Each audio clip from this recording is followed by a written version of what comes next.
Today is Wednesday, August the 29th, 2012. I'm Matthew T.G. I'm Heath Mulligan. I'm Beth Peterson. And I'm Tony Casey. Welcome to the Technology Show, a weekly podcast featuring technology, theology, and everything in between. This is episode 169. And it is the end of an era today. The end of the Technology Show. In the basement. Wednesday. Yeah, in the basement. In the basement, the Casey bunker, no more. Well, we've been on Wednesdays for 3 years now, over 3 years. Wow, yeah. Wednesday, streamed live at 9 a.m., but starting next week, we're going to Tuesdays, 12 Eastern Standard Time, and the reason for that is pretty simple. It's just that we can grab more of the West Coast guests and audience. For people who come as a guest from the West Coast, I mean, if they're going to join us live, like they got to do it at 5:30 in the morning, be ready for a 6 o'clock. And there are some of us, that aren't at our best at 6 in the morning. Yeah. So. Yes. Yeah. So even at 9 in the morning, some of us aren't at our best, has been shown this morning in our problems. Let's not name names. Yeah. Hey, listen, we want to welcome to the show today Mark Waltz. Mark is a unifying force at Granger Community Church, where as pastor of Connections, he oversees adult relational connections, including groups, guest services, and volunteer strategies. Mark's book, First Impressions, Creating Wow Experiences in Your Church, addresses the issues of guest attendance, growth, and volunteer development, offering strategies for making high-impact first impressions. His book, Last Impressions, picks up where First Impressions left off.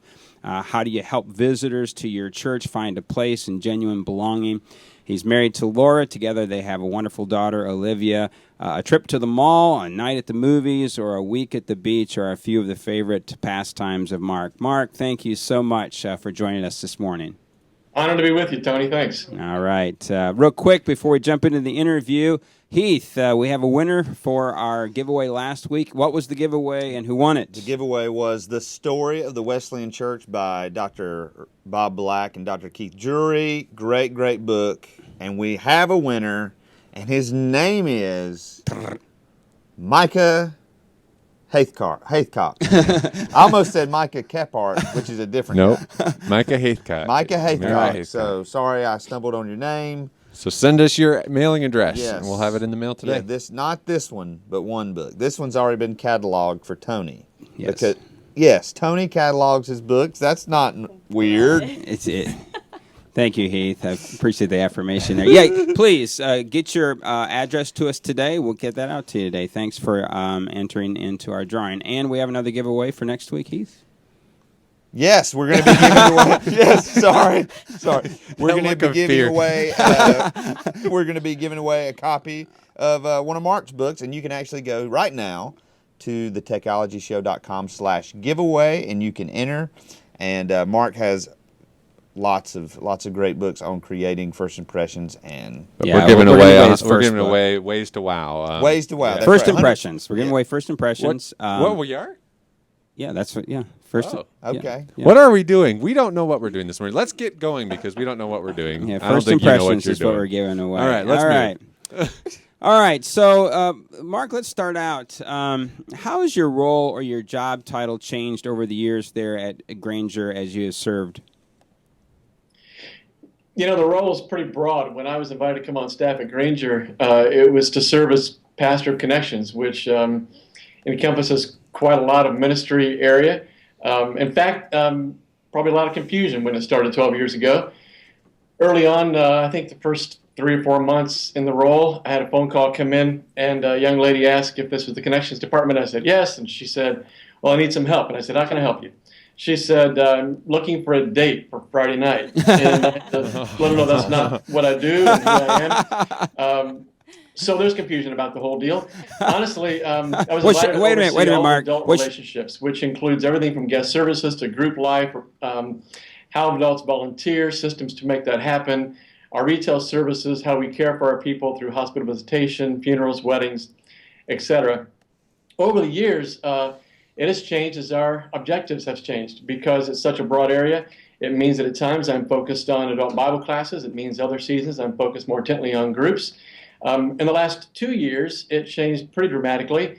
And while I was responsible for Connections, I've been serving and leading as pastor at our multi-site in Elkhart, just 30 minutes east of our campus here in Granger.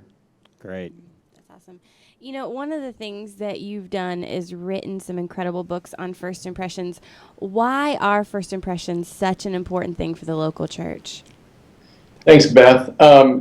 You know, the reality is first impressions are all about customer service, if I can use that marketplace word for just a moment. Yeah. Customer service, and guest service equals guest care, and guest care equals guest value. The reality is when you and I and listening audience visits a restaurant, a hotel, any place in our everyday behavior where we don't feel valued, we have a bad experience, something's not served up like we ordered it, or it's not because we're snobs. It's because we have this innate sense of value, and customer service equals care equals value.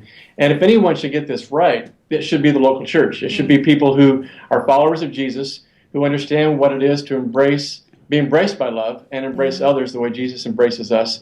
And that's about value.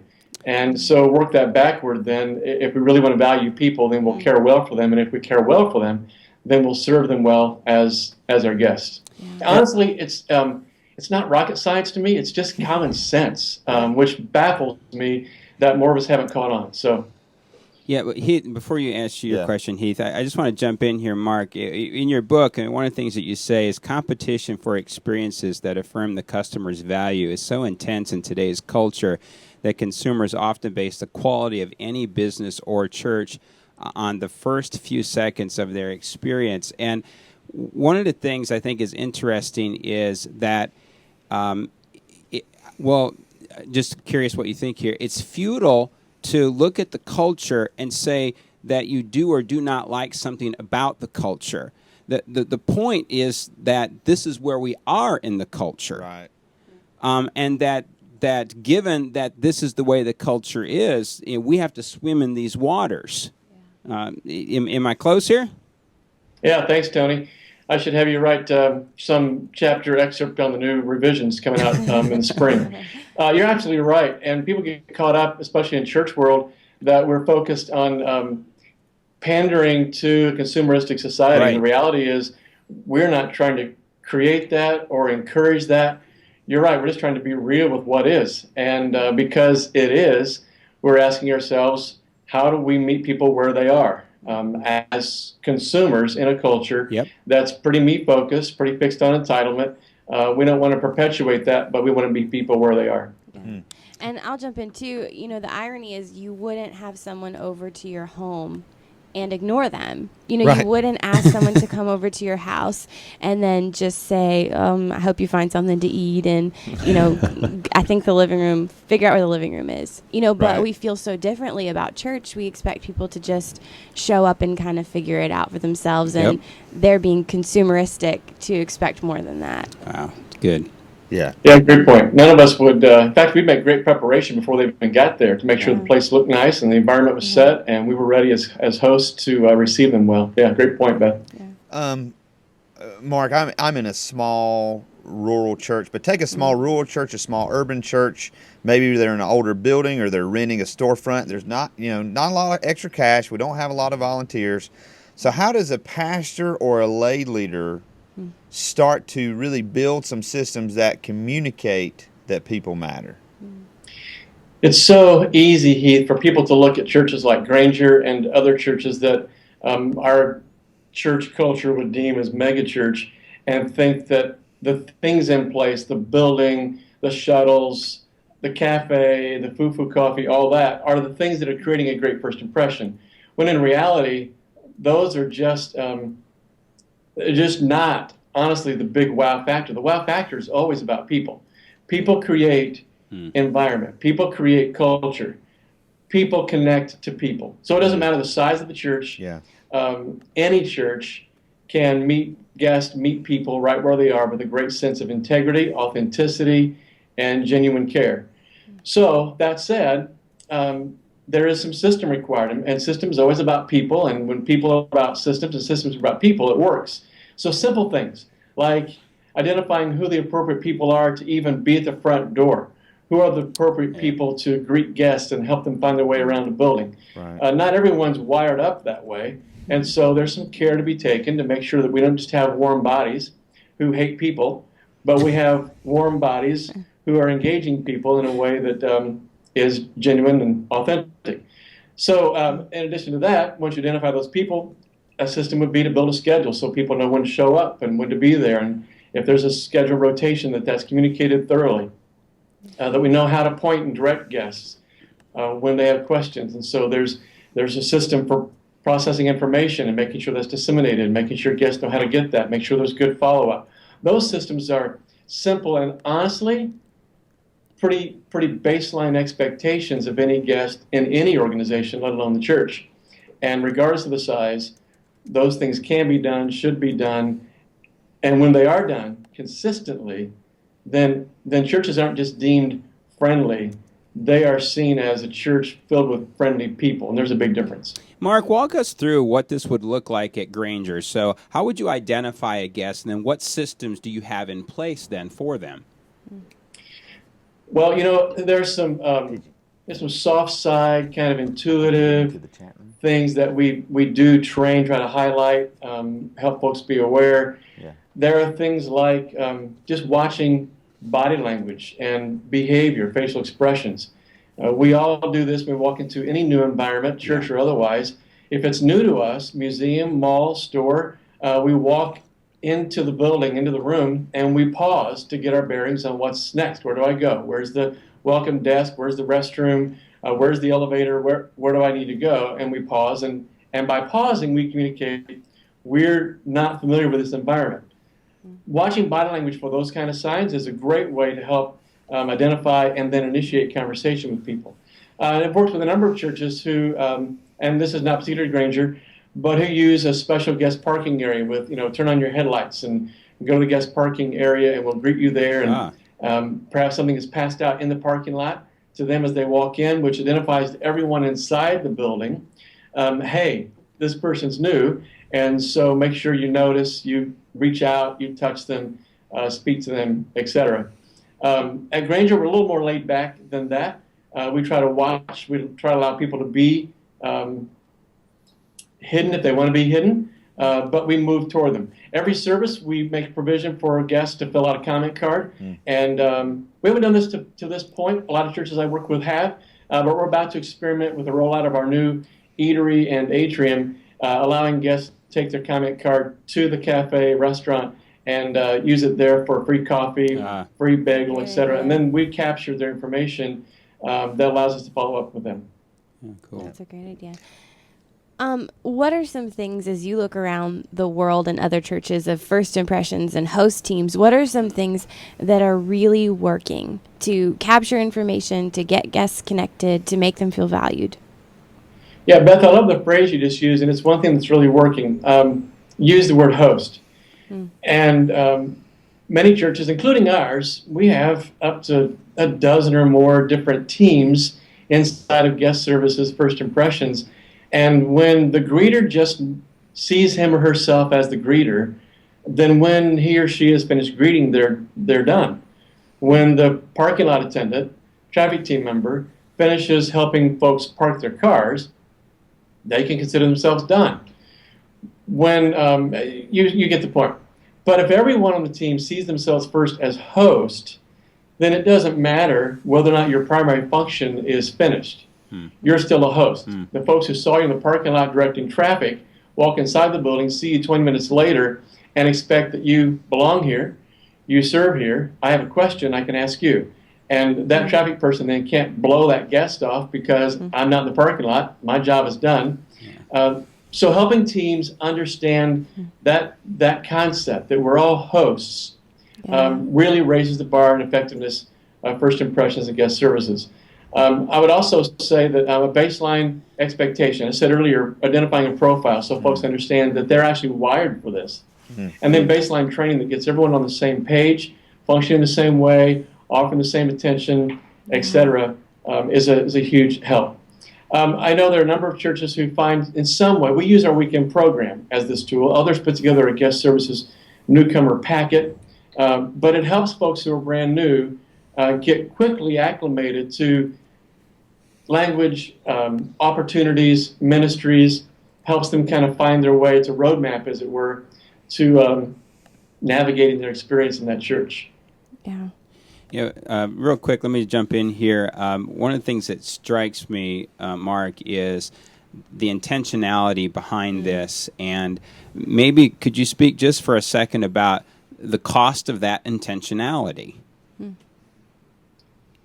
You kind of got out a little bit there. You said, talking a little about the cost of the intentionality. Is that your question? Yeah, exactly. I mean, as I listen to you talk, the intentionality behind this is huge. So talk a little bit about the cost of intentionality with these kind of things. It's easy to assume that because we're a church and because we are following Jesus and we're all familiar as insiders to how we do this and how we engage each other, that there's little to no preparation necessary. That if new people come, then new people come, and we'll say hi, and it'll be great. But to your question, it just doesn't happen that way. Yeah. And there's a great deal of planning and intentionality. The biggest job I have, and all of our volunteer leaders have, is to repeatedly cast vision. There's no greater task inside of the intentional creation of this culture than to repeat vision, vision, vision, vision, vision. And it happens all the time, all weekend long, through the week. Every email that's sent, every postcard that's sent, every phone call. Yeah, when I pat the back of a greeter, I want to cast vision, even if it takes just a few seconds to say things. Instead of, thanks for being here, to say, I just can't believe how much you're honoring Jesus and our guests by being here, because you're creating a space and an environment, and people's lives are different because you're here. That kind of intentionality, even just to cast vision, requires thoughtfulness, means that I can't float at any given point in the weekend. And if it's easy for me to do that as staff person, and it is, it's easy for me to do that as a staff person, as a pastor, to just kind of fall into a groove and go. Yeah. But the reality is our volunteers are working elsewhere in the marketplace 30, 40, 50, 60, 70 hours a week, and then showing up here to serve. That astounds me, for starters. I'm amazed by the commitment, by how their hearts have been captured by Jesus and their hearts have been turned toward people on his behalf, that they show up the way they do and they give the hours they do. That amazes me. That said, as amazing as that is, they need vision recast over and over and over again, so we never lose sight that we're not just performing tasks, we're not just receiving an offering, we're not just passing out a program. We're creating an incredible environment that says we love you, so that when folks get to the service and they experience the message and the worship and hear that they matter to Jesus, it's not news. I mean, it may be news, but it's not news, because somewhere they sense that they've already experienced this wonder of personal value that we've communicated. Yeah, so good. What are some ways, Mark, that churches of all sizes can honestly evaluate how they can improve their guest experiences? I point to two things right away. One, be the guest. And this is honestly really tough for most of us to do, because we're pretty familiar with our environment. We know our church building, we know our friends, and it's tough for us to be objective about that at all. So in order to be the guest, I encourage folks to go be the guest someplace else. You can start with your daily activity. You're in a restaurant, you're at a gas station, you're in a grocery store, you're at an airport, on a trip, you're in a hotel. Pay attention as a guest, as a customer, as a consumer, if you will, to your experience in those places. And pay attention to language, to smell, to cleanliness, to how you're treated, how you're engaged, all of that. And then, of course, the second step would be, when you're not scheduled to serve at your own local church, then go to another church in your city, in your town. Go to the next town if you need to, and go be a guest. And as a guest, pay attention to everything you see, hear, feel, touch, smell, everything from the parking lot, the landscaping, the weeds that are growing by the step, the glass is cracked on the front door, the streaks that show up in the sunlight. whether or not there's tissue stocked, the smell of the restroom, for crying out loud, everything. Pay attention to all that. If you're intentional in being the guest someplace else and paying attention to your own experience as a guest, and then you come back to your local church, you will come back with new eyes. You'll come back with a more objective sense of how to evaluate. I would add that when you come back to your church, it'll be important to come back when guests actually come back. Here's my point. Those of us on staff or serving as volunteers typically show up before our guests do. We have a place to be. We've got to get something ready. We're going to teach a class. We're going to lead worship, or whatever we're going to do. We're there early, which means small or large, we don't experience everyone coming into the building. We don't experience kids getting checked into the kids area. We don't experience all that. Yeah. So when you come back to your church after being a guest elsewhere, come back late. When your guests show up, right? Come back 5 minutes late, 10 minutes late, and experience what they experience. Experience the restrooms after they've already been used for 20 minutes. Experience all of that, and you'll have fresh eyes. The second thing I encourage churches to do is just ask your guests, and there are a number of ways to do that. You can, I don't suggest getting 3 or 4 first-timers together who walk through the door and go, "Hey, were you impressed?" Because that's pretty arrogant and braggadocious. But you could get together with a few folks who maybe they've been around for 3 months, 6 months, and they have been around long enough to be familiar, long enough to have built some kind of rapport, but short enough that they remember their first-time experience. That's one way. Here at Granger, I mentioned the comment card we use every weekend that's on our program, on our bulletin. And on that comment card, we simply ask folks to tell us about their experience. And we get all kinds of feedback. Everything from the parking lot to greeters to kids ministry to the volume of the music to the message. Everything's evaluated just by asking for information, feedback about your experience. We haven't set it up as a survey, but it is a weekly survey and evaluation tool to help us. There's one more thing. I've got a buddy at guestreflections.com. Can I plug that? Is that okay? Sure. Please. Guestreflections.com, and he actually works with secret shoppers already identified in communities across the country, and he'll send up to 5 guests to your church for a fee, and they will evaluate very thoroughly. We have used their service, and it's thorough. We didn't score 100%, and they will evaluate everything. That's Ask guests and practice being the guest. Cool. Now, I'm going to kind of turn to Beth here real quick. I know at Alive Wesleyan, this is something you've done in terms of getting people who don't attend to come and be a guest to evaluate. Yeah. What's that been like? It's been really cool. We've actually asked friends to invite friends who don't go to church, maybe are unchurched. And it really is this great way of getting objective information. Because, when you say something maybe slightly critical, it's your friend who's greeting, or there's a bias. But when you get somebody who's completely unchurched to say, nobody said hi to me on the whole way in, it's kind of like, oh. Yeah. It's a great way, too, to give some attaboys, too. I loved this about the service, and to be able to pass that on and say, hey, we're doing an awesome job at this. Here's some ways we can improve. Sure. And it's humbling. Yeah, but it's authenticity to say, to celebrate what we sense that we're doing right, but then also to correct those things where we're not connecting with visitors and guests. Yeah, and it's something we need to do more of, too. That I love the idea of guestreflections.com. Yeah. We did a similar thing. I love that you tapped your own friends to come in who don't normally attend church. We had a leader who had been in the restaurant business for years. She's done a lot of connections in her network in that industry, and so she created an evaluation form, and invited her friends in. And by the way, it got them to church, which is what she wanted, and they gave us great evaluation. In fact, in that process, we got feedback that said, "You're way too friendly." Well, then go someplace else, because we're working hard at we had to back up and go, okay, we need to accept the feedback and ask what's that mean, and we evaluated everything from the parking lot in and discovered that we were way over the top. Our aggressiveness was too intense. Oh, wow. Half your crowd, large or small, half your crowd is introverted. If any stat on introversion and extroversion in the country is accurate, then 45 to 75% of folks are introverted in our country, which means half our guests at least coming in don't want the spotlight. Yeah. They don't want the special reserved red carpet treatment in the parking lot and up the walk and such. And so figuring out how to read body language, how to let people set the pace, how to engage people as they want to be engaged.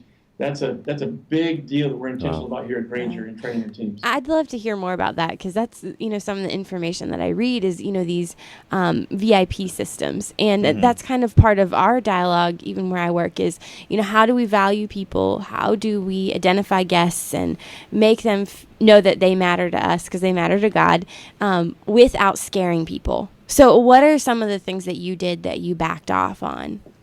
Yeah, we discovered that we had folks in the parking lot who were really gregarious, which is what we wanted. But, they were shaking hands as people get out of the car and high-fiving. And then at the curb, just off the parking lot, there were more people who were, hey, how are you, good morning, and shaking hands. And then there were people at the front door of the building who were doing the same thing. Hi, how are you, good to see you, shaking hands. And then inside the atrium lobby area, there was another string of people who were watching for new people, reading body language, making sure no one who communicated they were new got past them. And then, of course, at the auditorium or worship center doors, there were folks passing out programs who were, hey, how are you, good morning. And then inside the room, there were people offering to seat guests and help them find a seat. And we backed up and said, it's possible. If you're introverted, after a wave of 27,000 greetings, you might be overwhelmed and back off. So honestly, one of the first things we did, we said, don't feel like you have to shake everyone's hand. In our culture, it's pretty normal to shake someone's hand when you introduce yourself. But when you have 5, 15, 20 people walking through the door at a time, honestly, you can't shake everyone's hand. And there's no need to necessarily do that. Right.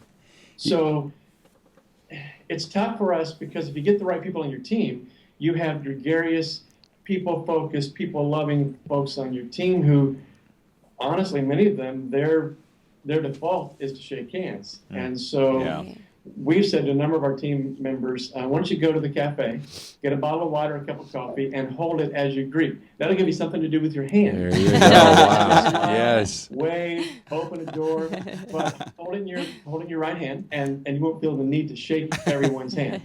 Folks walk up that shake their hand, love on them, hug them, that's great. But relax the sense that you have to touch everybody. Yeah. Yeah, we were in here laughing in the studio, Mark. I sarcastically said to everyone around here, that's that way at our church. People are high-fiving guests and smothering them at the cars. I think a lot of our churches could use that problem and then learn how to gear down a little bit. There's so much more that we'd love to ask you. Time's getting away. I want to, in a moment here, I just want you to just give a public plug for your website and your books and things of that nature. But here's the final question. What can we learn in terms of first impressions? What can we learn just by our favorite businesses and restaurants? I love the phrasing of your question because you ask what can we learn just by visiting our favorite places in the marketplace. And the truth is that those are our favorite places because there's something that happens well there. Yeah. We're valued there. So a favorite restaurant probably is because we're treated well. I think about the places I go that are faves, and one of those is Starbucks. And it's not just any Starbucks, although I'll stop at any Starbucks if I see one, but our Starbucks on Main Street.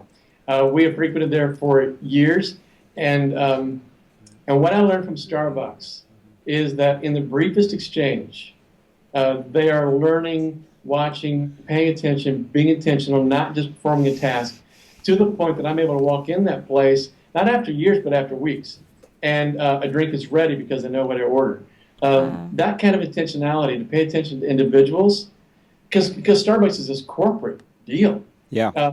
They're large, they're huge, they operate on policy and procedures set someplace outside their own store, and yet their best practice is to engage people personally, to build relationships, build rapport. And so it's probably telling of my wife and me, but we know the name of every barista in our Starbucks at Main Street, and they know our names, and they know our drink choices. And so learning that people, and listen, Tony, it's such a shame to me that that we're watching the marketplace to figure out how to do better in our churches. Yeah, Yeah. I I'm agree. doing that, and I'm reading So all I true. can. I want to keep learning. But the reality is, I'm praying for the day someday when sales managers and CEOs Right. stand before their teams and they say, "Listen, Yes. our bottom line is relationships. If we're gonna make a profit at all, if we're gonna do this like we want to do this, it's relationships. Yeah. And no one does relationships better. No one values their Right. guests better Then- than the local church in your community. So go study a local church because Yeah. they get this. Yeah. Wow. That ought to be who we are, and I'm praying and working for that day." Yeah. You know, you pick out Starbucks as your example, and also one thing impresses me about Starbucks is their attention to detail. So, you know, about 3 years ago, on your iPhone, you could get apps, you know, where you could, if you had an Advantage card at a grocery store, you know, you could put that on your iPhone, and you would go to scan it at the store, and it would just never work off your iPhone, you know, so you're punching it in manually. You know, Starbucks came out with something, and so I put it on my iPhone thinking, oh, it's going to be the same experience. So I pull up the Starbucks app, I just wave it over the thing, and I'm going to tell you, it works every time, and it works instantly. I don't know the last time, I would say in the last year now, every time I've gone to a Starbucks, I've never pulled out cash, I've never pulled out my debit card or anything like that. I pull out my iPhone, and it works the first time. My point being here is that there's intentionality even about these details, that if we're going to do this, it must work. If it doesn't work, we're not going to do it. Right. Yeah. And it's just throughout their corporation. Well, Yeah. Yeah. Well, Mark, I'm very excited. I know we haven't gotten to everything we wanted to, but we've got Tim Stevens on in a couple of weeks and talking to him about his book and all the changes that Granger has gone through in the last 5 years. And I know that a lot of those changes are geared toward making your main campus the connection spot for the entire community. So I've been following you guys for the last couple of years and just seeing that really transformation of your church, and it's just exciting to watch.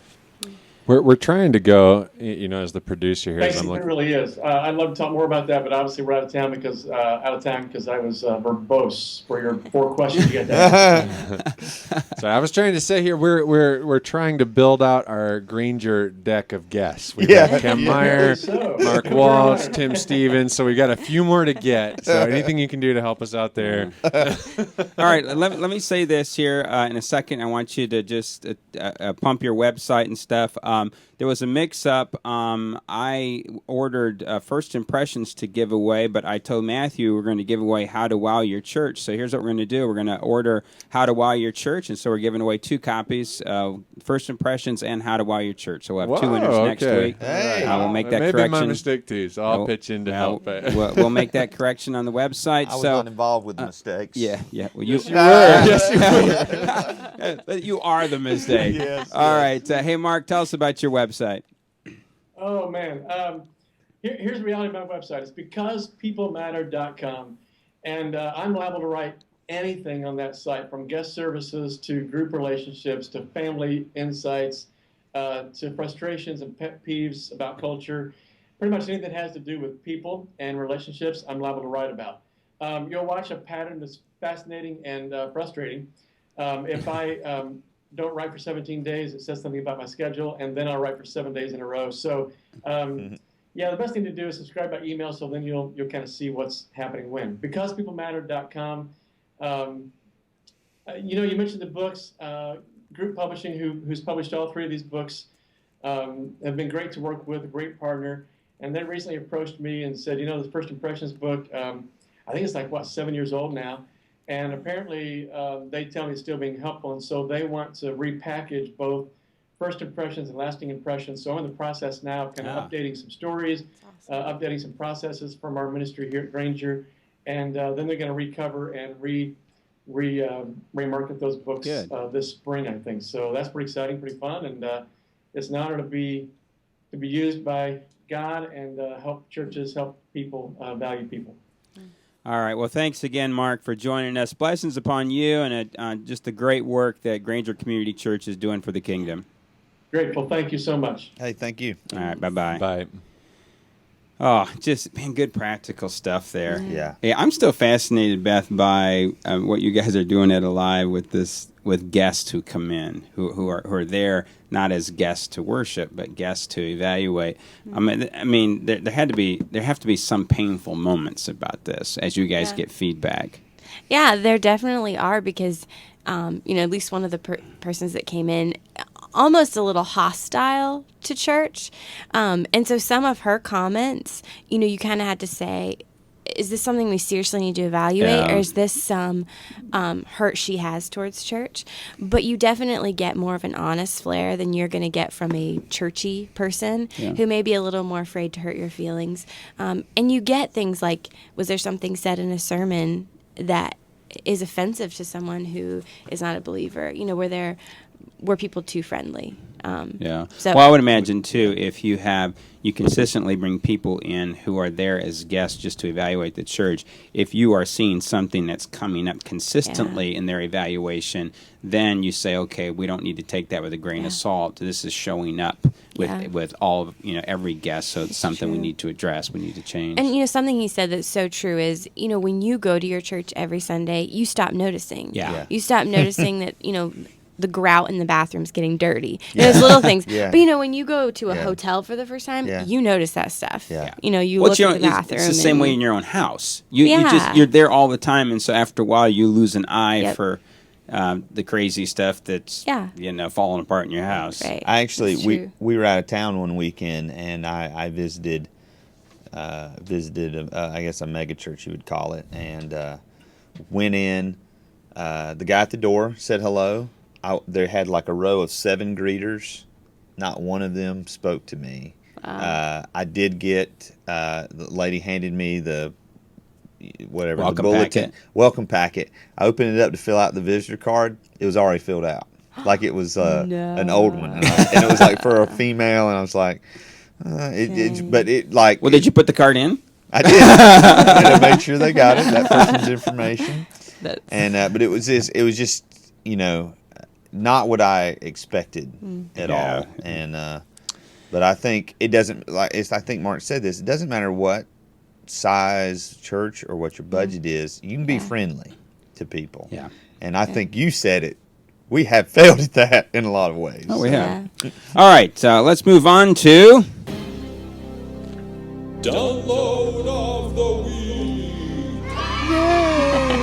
All right, our download of the week is an app that we recommended about a year ago, but we're going to recommend it again, and that is the app Flipboard. If you are looking for an app that will just go out and grab news stories for you, you can customize this.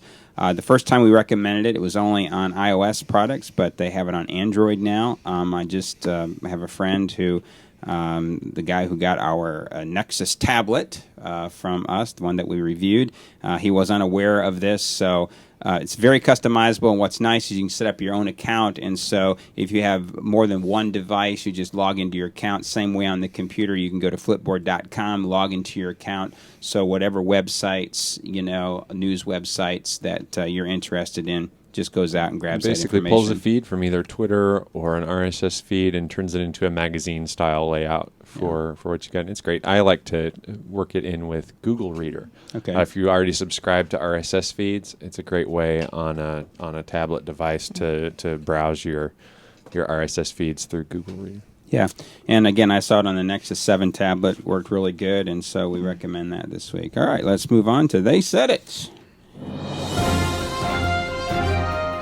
Read my lips. I'm going to say this again. I've never taken steroids or HGH. I took the initiative in creating the internet. The Macintosh, of all the machines I've ever seen, is the only one that meets that standard. I'm not a crook. If you know what you're doing here, slide out. Do you do a game show about the Bible? But I thought, okay, God, I'm an idiot, so you've got to make this clear if you want me to do this or not. Jeff Foxworthy explaining his initial hesitancy to be the host of GSN's new game show, Bible Challenge. Source Christianity Today. Marijuana is not harmless, particularly for adolescents. Madeline Mayer, a lead researcher at Duke University, on a recent study focused on the use of marijuana. The study tracked more than 1,000 New Zealanders from birth to 38. Among other things, the study revealed that, quote, regular marijuana use before age 18 causes significant and lasting harm to intelligence, attention span, and memory. Source, USA Today. Human love is directed to the other person for his own sake. Spiritual love loves him for Christ's sake. Dietrich Bonhoeffer encouraging believers to explore what it means to love our neighbor. Source, Life Together. Oh, yeah, that's me. It's you. Here we go. It's hard to know whether to despair or to laugh and laugh at what's happened inside this ancient Spanish church. For over a century, this fresco of Jesus has graced the wall just to the right of the altar. Naturally, over the years, its surface has deteriorated. It looked like this a few weeks ago. The damage was a real worry for one elderly worshipper. It prompted her to do a little restoration of her own, with results which were quite disastrous. This really is the same painting, comprehensively ruined. Poor old Cecilia Gimenez, in her 80s, is now having to defend herself and her skills. Her excuse seems to be that she hadn't quite finished. I started fixing it, but then I had a last-minute trip with my son, and I thought, I'll finish it when I get back. And when I got back, the whole village was there, and I couldn't defend myself. I said, let me finish it, and they said, don't touch it. A restorer will come and will fix it. Don't touch it. Even she's not sure whether to laugh or to cry. Since I was 5 years old, I've had many exhibitions and sold so many paintings. Nothing like this has ever happened. Joking aside, it is now a pretty big problem for the real restorers. The fresco wasn't priceless, but it is valuable and it needs fixing. Experts are not too hopeful. This week we will know if we can restore it. We've organised a team to visit. They will have to work with the lady so she can tell them what materials she's used and exactly what she did. Then we will know if we can restore the painting or not and how much it will cost. Locals outside the church are bemused, but amused as well. A woman who had no knowledge and did not really understand the meaning of restoration. She does now. I remember it before. There was a crown with thorns, and now it looks completely different. Very strange. The attempt to put all this right again will begin very soon, with Cecilia presumably at arm's length. Mark Stone, Sky News. Oh, poor lady. No. She just contextualized Jesus. That's well, they kept asking. She kept saying that in another video I saw. She said people knew I was doing it. People were coming through. They saw I was painting. I had asked the priest if I could do it. They all because at first it was like no one knew she was doing it. She's like, how do they not know I'm doing it? I'm over here. Everybody's coming by painting it. It's like it's a monkey. Let's bring this to our churches, okay? Have you ever had that moment when somebody very, very sweet-naturedly has tried to take care of something? I don't know what you're talking about. Yeah, you know what I'm talking and you gotta love that they have it in their heart that they want to do what's right. Yes. They're trying to do something good, but ultimately it's a disaster. we had that. Something similar happened this week. We had This was part of a 6-minute segment on the BBC, and so one part you didn't see is where they have this expert in London, and he's not seen the after, so he just sees the before, and the reporter's there and says, "All right, here it is," and the expert is aghast. He goes, "Oh my, that is bad." And the reporter is laughing. He's trying to be professional, but he's just, it's all I can do to keep it inside. And he goes, and then the expert goes, "Well, I don't know whether to laugh or cry." Is it just me, or does the fact that is a BBC report, that it is a British accent it makes it seem all the more serious? Yeah. I mean, I believe the BBC can. If someone did a story on our show in a British accent, it'd be like, "Oh my, this is for real. This is real." Wait, so we should just start doing British accents, right? I like that if you start looking around online, people have taken other very famous paintings of like other things by Leonardo da Vinci or whoever it may be, and they've taken the face off of this Jesus. No, have they really? Oh yes, I haven't seen. So it's quite humorous. I can only imagine. If you've ever tried to fix a painting of Jesus in your church and totally mess it up, you might be a redhead. Here's somebody. Do you remember that picture that we had of that spider, that guy who tried to pay his power bill with the spider? Yeah. Somebody's saying it's I guess the spider guy has actually improved her painting even more with the spider. I see. Yeah. I showed this to my wife and my 14-year-old daughter last night. I said, I want you to see a little story here. Yeah. And so it was great watching their faces. My 14-year-old was going like this. The whole time, man. All right, so let's talk about our other. They said it's here. So the Bonhoeffer.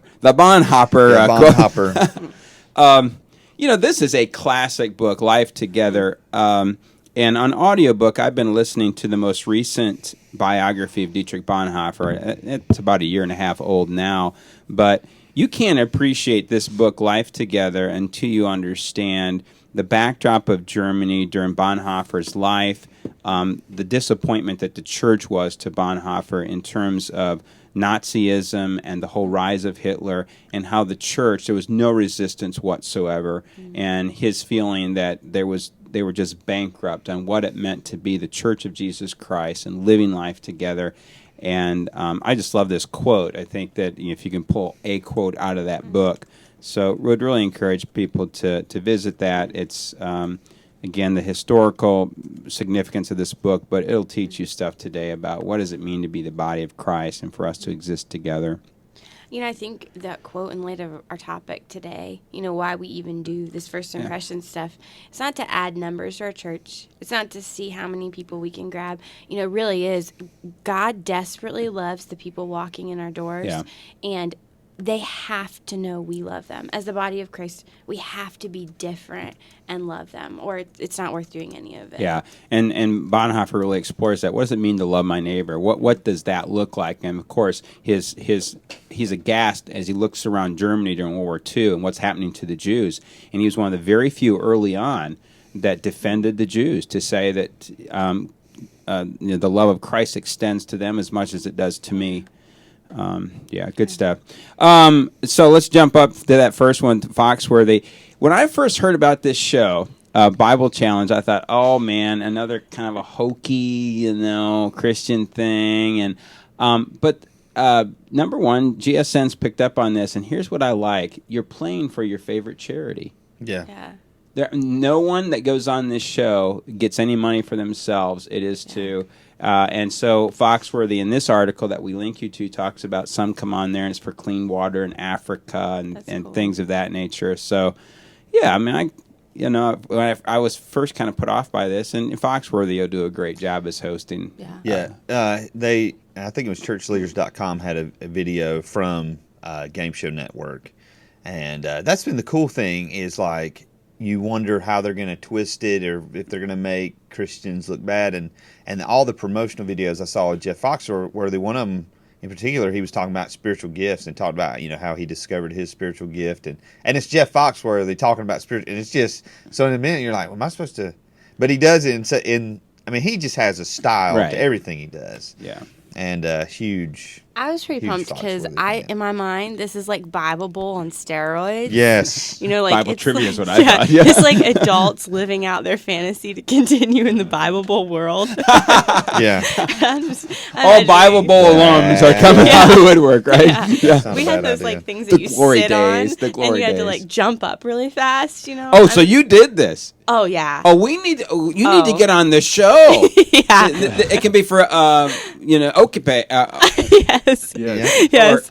Or orphans in Haiti. Yeah. Or okay. So it's going to be a great joke, but it's gone now. Or the Techology Show. Yes. I will compete for the Techology Show. Oh, gee. We're already. That would be hilarious to see you on there. Finally, the other story here, marijuana use. not surprised. Is this a shock to anybody? Like, did this report come out? Well, and you're like, they've been trying to say for years that it's not a gateway drug and it doesn't do you any harm, and yes, it is a shock. I mean, to answer your question, okay, really? it is a shock because of where the culture has gone with this, and there's been increasing pressure to legalize marijuana. Here's the value of this report. The harm seems to be done in the adolescent years. Yeah. So, number one, they tracked, how in the world do you have the foresight to track 1,000 people? My guess is they must have started out with more than 1,000, but what you're doing is you're trying to narrow down, and you're selecting people who have used marijuana. But the great concern of this study is if you have adolescents who are smoking pot, it seems to do something in the physical formation of the brain that is irretrievable. And, in Colorado, they're marketing this as, my dad has a beer after work. It's just a little different. I smoke pot. It's part of their, campaign. And, I think this really says, no, this is not like your dad having a beer after work. Right, because with issues of alcohol and extreme alcohol use, what the problem turns out to be metabolism, your body metabolizing all of that, but it's not creating brain damage in terms of formation. What this study is saying is marijuana does that. It's creating brain damage for formation. Now, TG said, are we surprised by this? So part of me says yes in terms of where the culture is. Part of me says no, because I'll be honest with you, my own anecdotal experience as a teenager, I was just around marijuana a lot. And, 18, 19, 20-year-olds, there were times like space cadet type stuff. And I'm talking about the ones who just smoked pot every day and they were just hard at it. Well, this is the crazy, hypocritical thing for me as far as the culture goes, is on the one hand, you have what they're doing, like Beth was saying, oh, this is cool. But you look at all the movies. You look at all the stoners in movies. They're not rocket scientists. You think back to, the first one that comes to mind is Jeff Spicoli, Fast Times at Ridgemont High. Brain damage, hello? Dazed and Confused. You think about all these movies that are about... Huh? Half-baked. Yeah. Listen, I'm a believer. Some of these movies, I don't even... I got to be honest here. I heard about it. I haven't watched it. Yeah, I love it. I had to watch it. Mom, Dad, are you watching? I don't even know, man. He told me about it just talk about brain damage. Hey, listen, we've got a little bit of time here. I don't want to show the whole video, but we love to pick on a good friend of ours, Dr. Bob Black. And what's great is he doesn't know how to watch our show, so he never knows that we are picking on him. He always hears about it because when I talk to him later, he knows that we did something. Yes, but has never been able to know exactly what it was. Yeah, so Bob is a little technically challenged. He came, scratching and screaming into the computer age. And, we knew from the beginning he would never get something like an iPad. But we think we have found, there's an adaptation now for the iPad, we think this is the iPad that Bob could use. Yeah, check this out.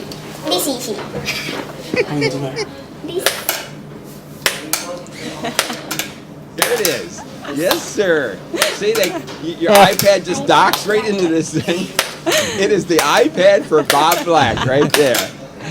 All right, so any of you that know Bob, just make sure that you let Bob know about this, and so we hope to be seeing him in church taking notes. I'll let you know when he goes. Bob, I can't imagine how distracting that would be. Matthew sent me that like 2 or 3 weeks ago. We had it in the lineup last week, but ran out of time. It made me laugh. I thought of Bob, right? Oh, yeah, here we go. Now the iPad is functional for Bob Black. That's great. All right, let's really highlight the fact that next week, new day, new time. Yeah, Tuesday. Yes, Tuesday. Noon Eastern time. Noon Eastern Standard Time. Also, we'll be in a studio upstairs, so we're leaving the bunker. And we are bringing the cat. The cat's coming upstairs. The cat with comes, exactly. Matter of fact, as I've been building the studio, the cat's been staying up there like most of the time. Knows. I don't know. Yeah, it's like a new room, so she wants to be there. Also, I haven't really formed this out in my mind real clear, so this is always dangerous. Yeah. It's always dangerous. But through Facebook, I'm just going to be promoting that we're going to give away a prize next week, only in the chat room. Yeah. Encourage people to be with us for our first Tuesday podcast. And don't worry, it'll be a prize, worth winning. Hopefully, like it's not going to be an autographed shirt from Heath, okay, or anything like hopefully that. Hopefully, our chat room will be working full right. Of those. Yes. Why is that not worth winning? Well, I don't know. I'm not going to comment. All right, let's talk about what's coming up next week, Brother Heath. Next week, we've got John Saddington from 8bit.co and tentblogger.com. He's going to be talking about really, he's just come out with some new ebooks on getting people blogging and how to make money blogging. And so he's very, very, upfront with his Christian faith. We have a lot to learn. Yeah, so talking about blogging, how churches can use that technology. Their team created a live WordPress theme that you could live stream your services through WordPress. Okay. So just talking to him about a variety of issues, but really focusing on blogging and that. And then we have a giveaway associated with that. Let me just say, we're going giveaway crazy like over the next, it's like Christmas in, what month is this? Well, it's going to be, it's August, September, it's the season October. of Christmas. Yeah. So September 11th, Tim Stevens, the executive pastor from Granger Community Church, is going to be on talking about his book, Vision, Lost and Found, which is the story of the past 5 years of Granger, their transition, and some changes they're making in their vision. That'd be a great show. Just a phenomenal book. I mean, it's just a great. We have Matt Leroy, Jeremy Summers is going to talk to us about their book, Awakening Grace, on September the 18th. On September the 25th, Lenny Lucietti will be speaking to us about preaching essentials. October the 2nd, going to be an interesting show. Rachel Held Evans' book, A Year of Biblical Womanhood, will be out. And so she's going to talk to Beth's over here. Yeah, woo! Rachel is not afraid to be controversial. If you've gone to her blog, yeah. So we might actually get Beth to listen live that day. You never know. I will be there. October the 9th. This one. With Claire Diaz-Ortiz, Twitter for Good. This is a wonderful book, and she talks about how to use Twitter to raise funds for nonprofits.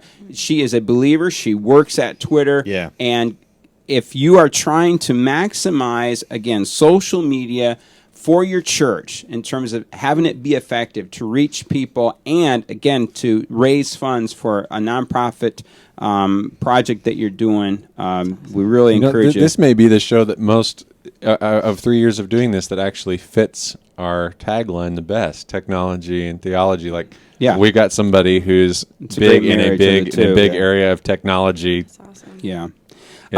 Listen, October the 16th, we have Beth's favorite speakers of all time going to be in the studio. That's Dan and Joy Irvin.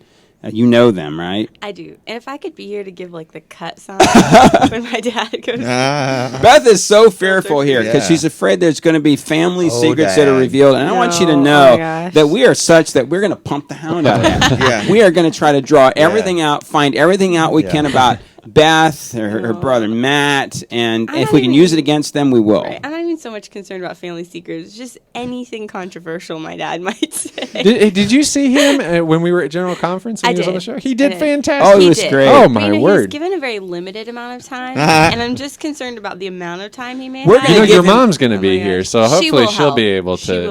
We're going to give your dad enough rope that he could hang himself. Oh, it's real possible. So it's going to be great. I'm telling you. He is brilliant, and I do love them tremendously. He's opinion-ated, He is. But that's why he's going to be great on the show. To listen to. I mean, they were trying to get us to go to bed. Your mom was, because last time we were there in Haiti, and your dad's entertaining us all with some great and hugely profound and interesting thoughts. Yes. And your mom's like, they got to get to bed, and I'm like, no, we're good. We can stay up all night. We'll sleep on the boat. He's on so the boat interesting. Ride. He is. October the 23rd, Dr. Timothy Tennant. He's the president of Asbury Theological Seminary. Just a great guy. I've said this before. If you want a blog or a website that's just going to resource your ministry, go to his website. He has all kinds of resources there. October the 30th, we have James Emery White. Going to talk about his book, What They Didn't Teach You in Seminary. And Matthew, didn't you tell me he's right on the verge of releasing? I'm not sure. I was going to look that up. I know he's had one since what they didn't teach in seminary, but I think we're going to primarily focus on that. It sounds like it's a great book that actually Pastor Buddy Rampy put me in contact with that book, gave me a copy of that, and it's practical and fantastic stuff. What I like about this is... I'm not laughing. Yes, you are. I'm not laughing at you. What I like about White is that this isn't anti-education. I mean, his whole life. I mean, he has his PhD. No, but all these things that he's going to talk about, or that he talks about in this book, are hugely practical. Yep. And they're just things that sometimes we overlook. That, again, we get so honed in on some stuff as we're learning and training that we lose sight of some other important stuff. Heath, November 6th. November 6th, we've got Pastor Sean Lovejoy from Mountain Lake Church and founder of churchplanners.com. He's going to be talking about his latest book, Measure of Our Success. And I'm actually starting a coaching network with him in a couple weeks. Looking forward to getting to know him and excited to have him on the show. Yeah, November 20th, we have our annual visit from Dr. Joanne Lyon. Really looking forward to that, especially after all the changes at General Conference. Yeah. It'll be great to see how things are going. And then on November the 27th, Phil Stevenson will be joining us. We'll talk about his book, The Ripple Church, and also talk about his website. He's getting big time into coaching and helping churches to launch daughter churches. All right. Heath, where can our listeners find you on the intranet? They can find me at heathmullican.com. Pretty much anything that has Heath Mullican. I'm the only Heath Mullican in the world. So at Heath Mullican on Twitter and LinkedIn. Are you really? Facebook. Out of 7 billion people, you're the only one? I'm the only one on Google that I can find. Wow. So. Beth, is there any place our listeners can find you? Oh, Facebook. Okay, there it is. I do have a Twitter. All right. Twitter. Twitter. I'm on the Twitter and I'm on the Facebook. All right, Tej. MatthewTG.com for me. All right, you can find me at facebook.com/AKC64. If you want to do further research on anything we discussed today, you can find all the links to the stories we covered at our website, thetechnologyshow.com. If you want to contact us, send your emails to thetechnologyshow@gmail.com or leave us a voicemail by calling 3049-TEOLOGY. That is 304-986-5649. Do Matthew a huge favor. Call, leave a message. We may even play your comments on the air. Let me add this before we close out. Sometime in September, probably the latter part of September, we're going to do a gadget Christmas list. Yeah, things that we like and we'll recommend. Yeah, so there are some announcements by Amazon, Apple. September 12th. There's one other company that's coming out with some kind of announcement. So we're going to wait and see what devices are coming up for the fall lineup. But in September, we'll do about a 10-minute, 20-minute segment on gadgets that we recommend. We'll put that on the website and encourage you. And giving away an iPhone 3G. Just kidding. Where did that come from? I actually have an old one laying around in a desk drawer somewhere. Hey, be like the big cornucopia of prizes. Give away all old gadgets, right? Have a whole show give away these old gadgets. I got a original BlackBerry. Retro. Well, we could talk there. I have a box of floppy disks, of 3.5-inch floppy disks. Man, you can't find those anymore. Coasters, man. That's a great idea. All right. As always, thanks for joining us, everybody. Goodbye. Bye. Adios.